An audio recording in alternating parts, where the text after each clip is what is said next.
Why has Telstra ditched postpaid billing for its mobile customers? And can Elon Musk's StarLink change the face of broadband in Australia?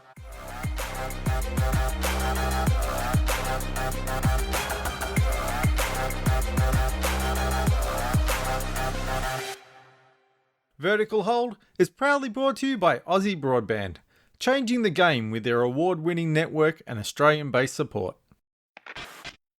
Hi there, welcome to Vertical Hold Behind the Tech News, where we catch up with Australia's leading technology journos to dive into the big tech stories of the week. I'm Alex Kidman, and I'm joined by Adam Turner, a man who is the baked beans to my Weetabix. Adam, can you actually think of a worse breakfast combination than that? Oh man, I confess I had to Google this to figure out what the hell you were talking about, and that's pretty horrific. Personally, I'm a fan of green eggs and ham, but the trick is that you need to leave the eggs on the bench for a few weeks to get just the right shade of green. This week, we're crossing multiple state lines with our special Queensland-based correspondent and Queen of Hard Quiz. From News Corp, it's Jen Dudley Nicholson. Jen, what's your breakfast of champions? It is an energy drink of some kind, and just straight into it. No caffeinated gummy bears? Oh, look, if we can reach caffeinated gummy bear status, yes, I'd be very happy. I did have a bit of a throwback to them earlier this year, and I miss them already. Do you have caffeinated gummy bears with milk at breakfast? Is it a smoothie? Are we frying them? How are we preparing this meal? See, now I'm wondering about a gummy bear smoothie. I think that could work in some really bizarre way. I mean, much better than this whole wheat bix and baked bean thing. So, I mean, if that's your standard, sure, let's go gummy bear smoothie. I think if that's your standard, you need new standards. And speaking of standards, one of our standard topics here at Vertical Hold is the telco and broadband space. And this week, it's telco and broadband every way you look. Telstra is dropping postpaid billing for mobile customers in favour of direct debits. Elon Musk's StarLink is promising a faster satellite-led broadband future for the world, or at least for those with deep enough pockets. We're going to dive into all of that shortly. But first, of course, we couldn't cover off on the Australian telco and broadband scene without first looking at the National Broadband Network. Adam, what's the latest with our soup du jour? So, as surprising as it may seem, Aussies are keen to upgrade to fibre rather than stay at the mercy of the multi-technology mix. Who would have guessed? No. Really? So, we've had 8,000 applications in the past week alone, even though we're still waiting to see out how the plan for free upgrades plays out. Back in December, there were 35,000 requests for quotes in 1 week, but only 435 of those actually went through. So, Jen, what's the latest with either paying or getting an upgrade for free? Yeah, so there's so many moving parts because it's a multi-technology mix and everybody gets something a little bit different. So on the one hand, you were talking about this technology choice program where people could actually apply to potentially get their home upgraded to fibre, which was what we were originally promised and sounded so good. And I'm not surprised that even though heaps of people applied for it, that only very few went through with it because it costs so much money. So personally, I think my quote was something like $11,000. I saw a friend of mine's recently was $16,000. And look, I like some fast broadband speed, but that is a lot of cash to pay for it, and weird that you're sort of only upgrading one house because potentially your neighbours can piggyback off that as well. But then on top of all of that, just to muddle the issue slightly, you've got, the prospect that you might be able to get a free upgrade.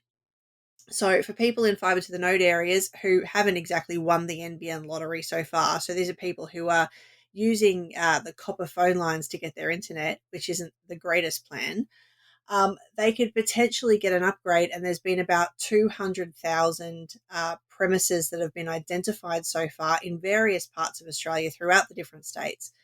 And if they decide to register interest in a higher plan, so it could be 100 megabits per second, it could be 250, it could be a gigabit per second, we don't exactly know yet. But if they register interest in signing up to one of those plans for a period of time, they could get a free upgrade to fibre to the home, which is exactly what we were promised and what we wanted.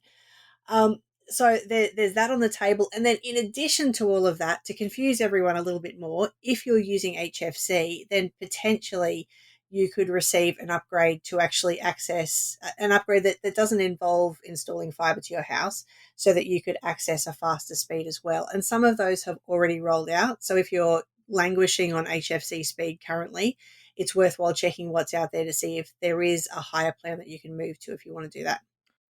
It's even more confusing than that, though. I actually ran through the NBN technology choice just before recording this because I think, Adam, when this first came up, the two of us both did it and it kind of laughed at us Because and we're said both no. on cable, yeah. Yeah, because we're both on HFC. They've changed their wording. So now if you're on HFC and you actually say, hey, I want an upgrade or I want to pay for an upgrade, you get this precise text. It says, the current NBN technology at your location is NBN HFC. There may be alternative NBN fibre upgrade options available in the future separate to this NBN technology choice program. Ooh, tasty. So there may be an alternative. Of course, there may means there may not. It also means go away. I mean, there may be a lot of things, but we maybe could have got this right the first time. Don't even start me on that. Let's just go back to the start of the podcast and play the whole thing here. I don't mean the start of this episode. I mean the start of the podcast. So that wording from the NBN website, is that all we've got to go on here, or has there been some kind of official announcement about what's happening with HFC? I certainly haven't heard of specifically fibre upgrades to HFC at this point. However, they are talking about upgrading the speeds that you can get over HFC.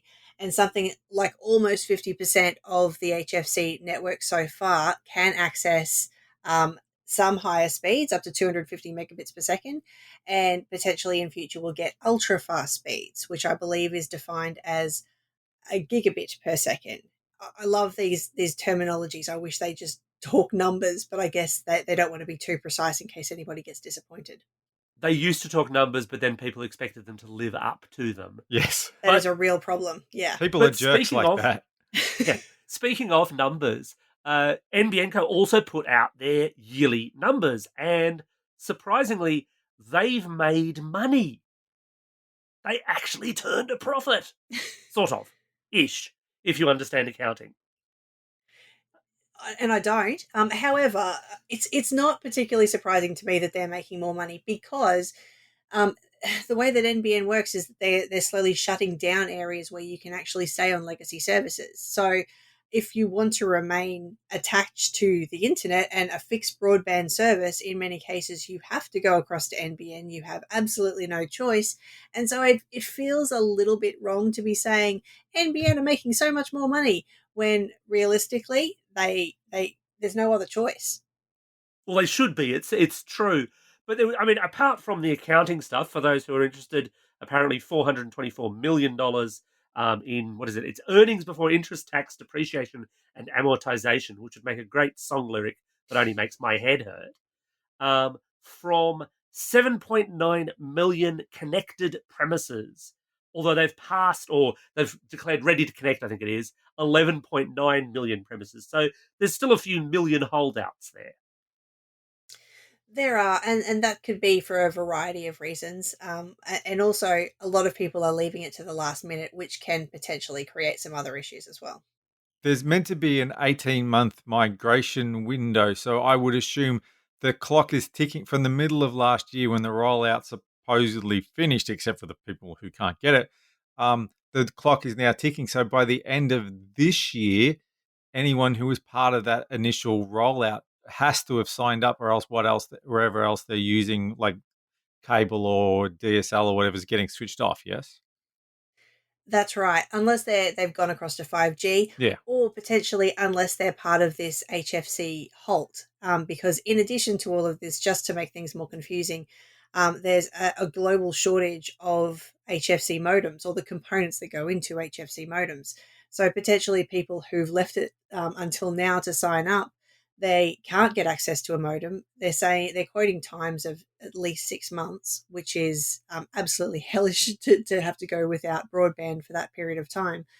And even people who are moving are getting caught up in this so that they can't get access to that. And so those people, I guess they're just going to be in purgatory for a bit.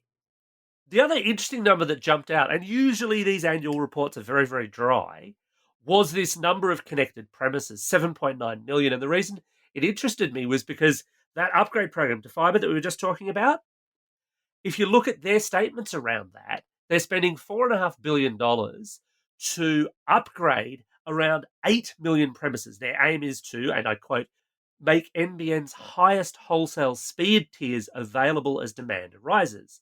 8 million premises, they've got 7.9 million connected. Leaves me wondering, is everyone getting gigabit? I mean, that is the dream. I would love that. I would love that to be real. But at the moment, I think it's worthwhile noting that there's still 88 towns throughout Australia who are still waiting to even have the NBN pass them.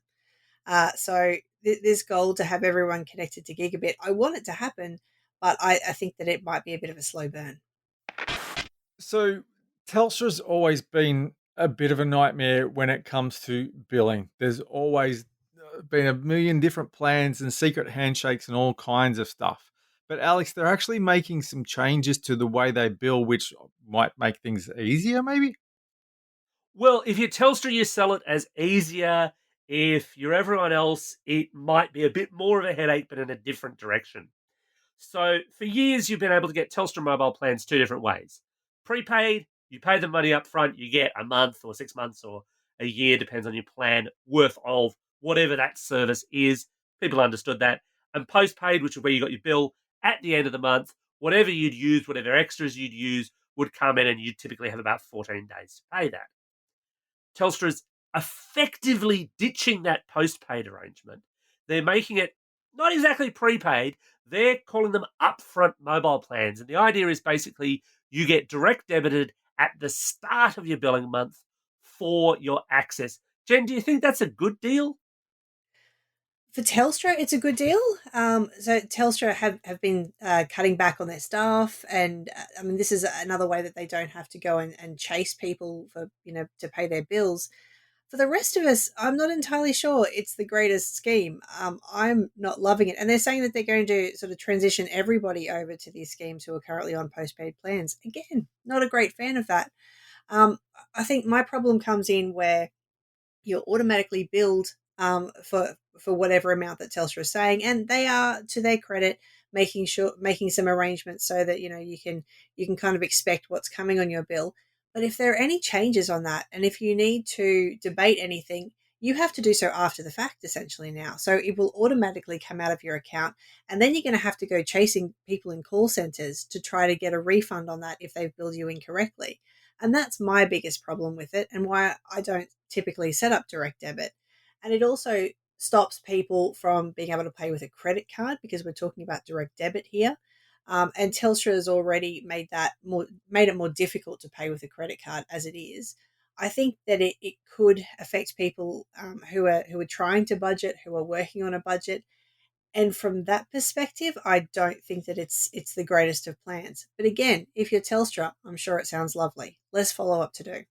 This sounds like a lot of financial fidgy widginess on their side because they're getting everyone's money a month earlier, which is great for their bottom line.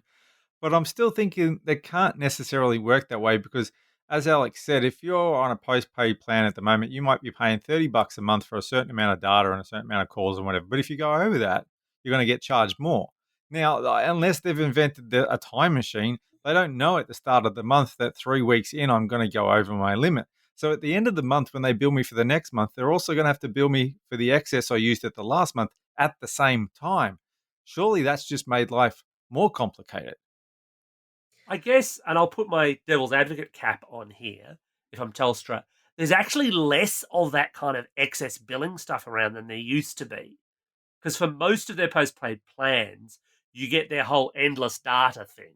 So you don't actually buy excess data or pay for it. It's just very, very slow if you burn through all of your data.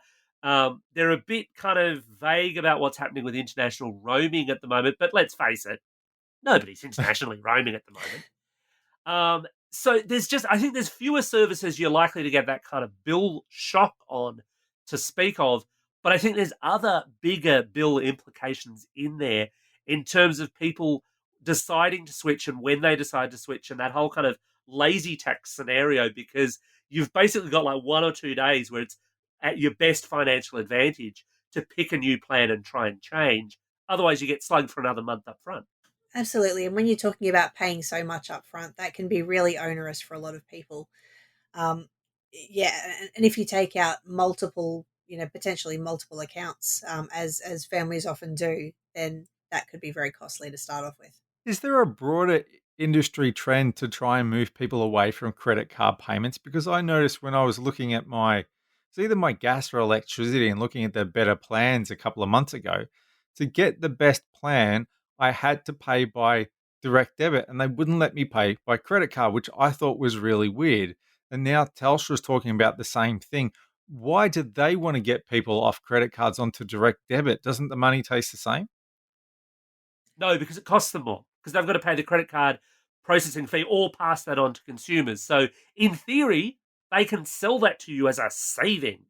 Pay by direct debit and you pay less. Same way as if you're, paying a lot of retailers, if you do it via FPOS, which is effectively slurping it out of your bank account, you don't pay a credit card fee, even if you're technically using the same piece of plastic.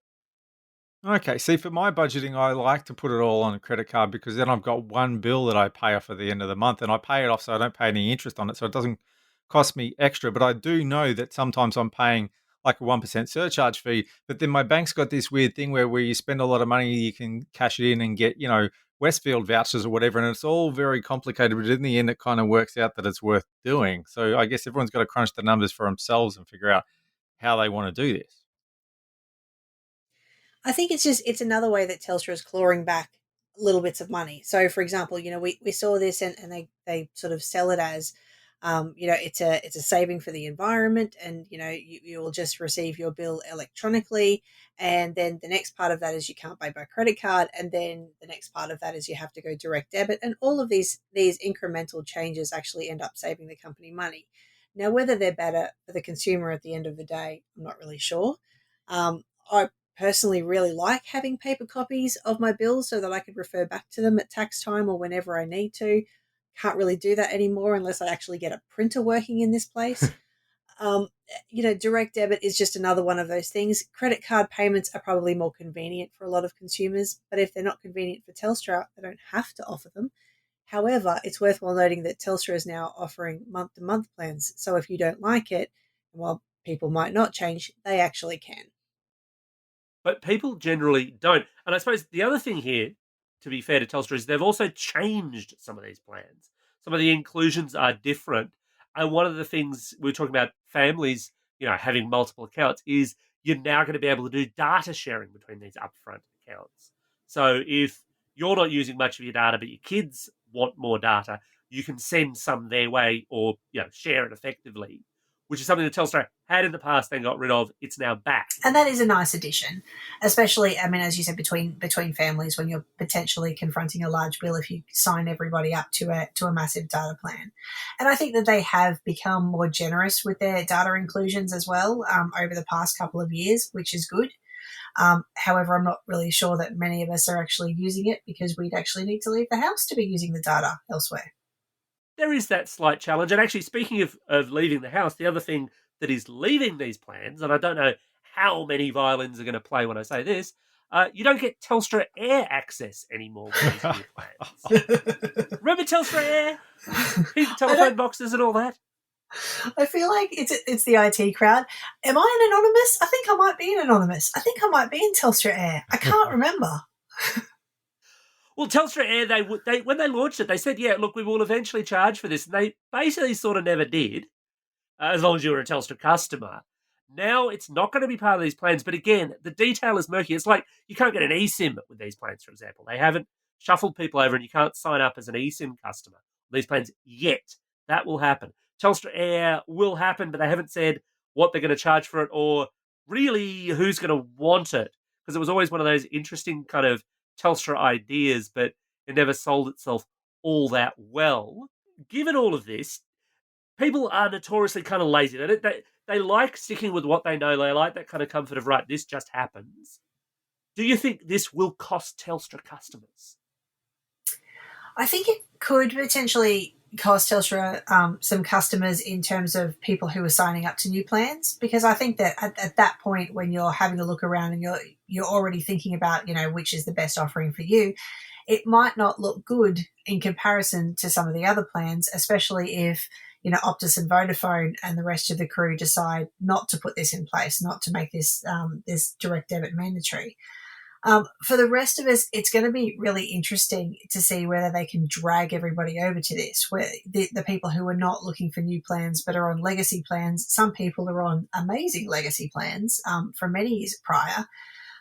It's going to be interesting to see whether people will actually move as a result of this. I think that some of them will, potentially, but I wonder how many people will just go, it's another thing. I just can't fight this. I will pay them by direct debit. I'm proper against this at the moment, and because Telstra, for example, who do provide my phone access, because they won't accept credit card in the same way anymore, I will only pay them by PayPal, and I have to set up reminders because they won't send me text messages anymore. If there's no way around this, then I will definitely consider my 5G options. However, they might not be great compared to some of the opposition. So if you're an Optus or a Vodafone, this would be the time to really step up your game. So, Alex, crazy Elon is at it again. He wants to fill the sky with satellites. Is this a good plan, and how's it going to play out for us? Well, it's a good plan for Elon, presumably. This is a thing called StarLink, and it's effectively a kind of spin-off of his whole SpaceX endeavor.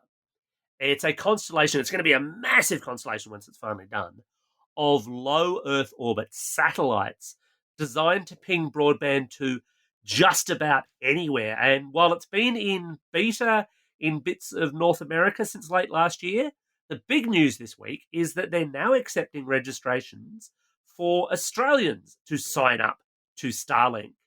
Jen, are you keen to give Elon your money? It depends how much he wants. It seems like it's going to be quite expensive. I want this to work, and I want this to be competition.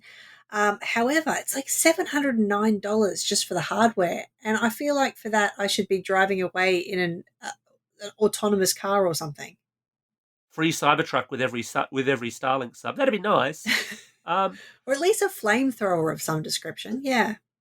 Does someone need to come and install a dish on your roof? Is that part of the expense? It's not really clear whether or not it's a self-install or not. They're going to ship you, though, their connection equipment. So it's $709 for the satellite kit. And you've got to have, as with all satellite broadband, you've got to have some kind of clear line to the sky and the rights to put this thing up. So, sorry, apartment dwellers, you're probably plumb out of luck. But $709 for the kit, plus $100 for the shipping, all on a pre-order for delivery of services potentially mid to late this year. It's a pretty big ask, isn't it, Jen? It is quite a big ask. I mean, Elon Musk certainly has a lot of followers, though. Apparently, they will follow him into a cryptocurrency that doesn't actually do or represent anything. So, why not broadband as well? So there is merit to it, though. Like if it works and if it's fast, then certainly there are people out there, as we talked about from the NBN issue earlier. There are people who would potentially use this. They've just got to get over that whole $709 hurdle at the start, and $140 a month isn't terribly bad when you compare it to some of the high-speed NBN plans that are out there at the moment. So there's potential here. I just want somebody else to do it first. Oh, definitely. What's kind of interesting here is because it's satellite, it's anywhere in Australia.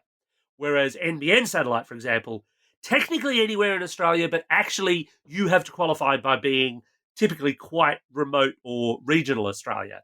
Jen, you're in Brisbane. Adam, you're in Melbourne. I'm in Sydney. None of us would qualify for NBN satellite, but we could send Elon our $709 and say, yes, me, please. Maybe we could take up a collection. Who's good at busking? Well, this could get cheaper because Elon's not the only one with this crazy idea. Amazon's trying to do the same thing and putting up a huge fleet of satellites. A couple of others are as well. And I know that this is creating a lot of concern about congestion in orbit. And one of the things, I wrote a story recently about a new business where they're actually going up to drag things out of orbit, pick out space junk and throw it back to Earth so it will burn up, because it's just getting so crowded and that space junk's getting dangerous. So there's going to be pressure. They're not going to let them build too many of these things, but there's going to be more than one. So hopefully a bit of competition between, Jeff and Elon will bring the prices down.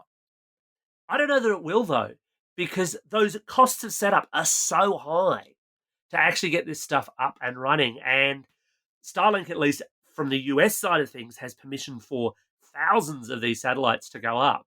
So it might be a bit of a first come, best dressed scenario when it comes to that.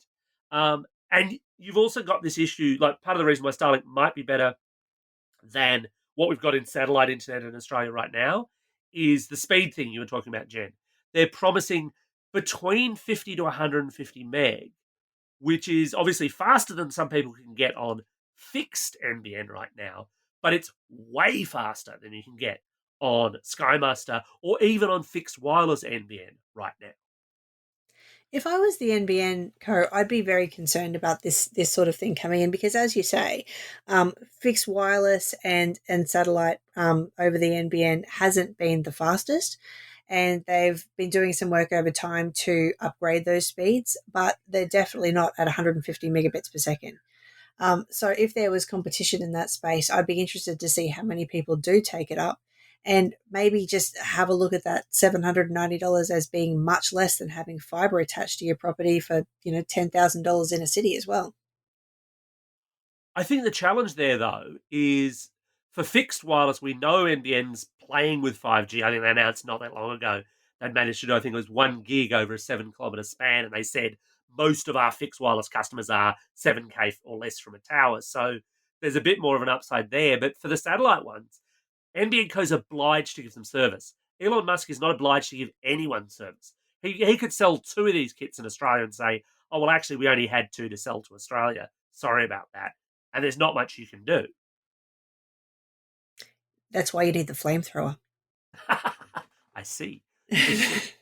No, I mean it is interesting, and obviously, I mean it's one of those things where some people will potentially sign up to it just because they're Elon Musk fans, and I say let them go for it so we can see how it works and if it works first of all. But it is an interesting one, and he certainly has the money to back it up. I understand there's quite some investment in Bitcoin that's paid off for him recently. And yeah, Jeff Bezos, if he decides to go head to head with him, again, not going to run out of cash, which is a good sign. So potentially won't be becoming insolvent and disappearing anytime soon. Will they throw in a free Cybertruck with every deal, with every purchase? That's what I want. The crime fighting truck. Look, they don't talk about the Cybertruck so much anymore. I think a lot of Tesla's announcements have more been about ramping up the regular sane cars that everyone but Adam wants. I'd be happy for, a few solar panels. Like if I have to get up on my roof anyway, if I could get the solar panels with the Tesla battery, like sell it in a big pack, get my whole house wired up, sure. Fix it, Elon. Well, that just about wraps up another episode of Vertical Hold. Thanks to Jen for joining us for this week's show. My pleasure. And as is our usual habit, you're well familiar with this. Now it's the time for you to answer 3 quick questions. Where can people find your work online? Where can people find your social media online? And because you've already answered this question, and I know that, which children's cartoon character is the all-time worst? Oh dear. Okay. So you can find my work all over the interwebs at News Corp websites like the Daily Telegraph and Courier Mail, because I'm on those. Even a bit of news.com.au. You can find my social medias. I'm Jen Dudley at Twitter, and I'm pretty much living on that particular format. And in terms of the worst, I mean, it's a hard one, but I'm going to have to go for Dr. Claw, just because my loyalty to Penny and her Inspector Gadget goes so hard, and we never get to see his face, which is just frustrating, honestly. Your anti-Mad Cat tendencies sicken me, Jen. They sicken me. I like Mad Cat, but I don't like his owner. As always, you can catch us online at verticalhold.au on Twitter, at verticalhold.com.au on the web, or on the Vertical Hold Facebook page. And as always, thanks everyone for listening. Don't forget to tune in next week as well, because speaking of Elon, we've got a big Mars special. So come and get your special serve of that. Tell your friends about us. Leave us a review on your podcasting platform of choice to help us spread the good word in 2021.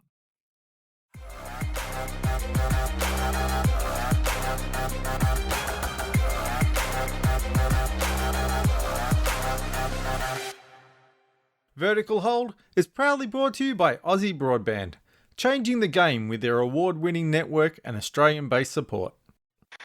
I've got one word for you, Gabbo. Oh, yeah. We've been through this. Well, actually, no, we haven't been through Simpsons before. We've been through everything else before. Simpsons are... Yeah, no, it's not a children's cartoon character. I have spoken. Fascist. Yes.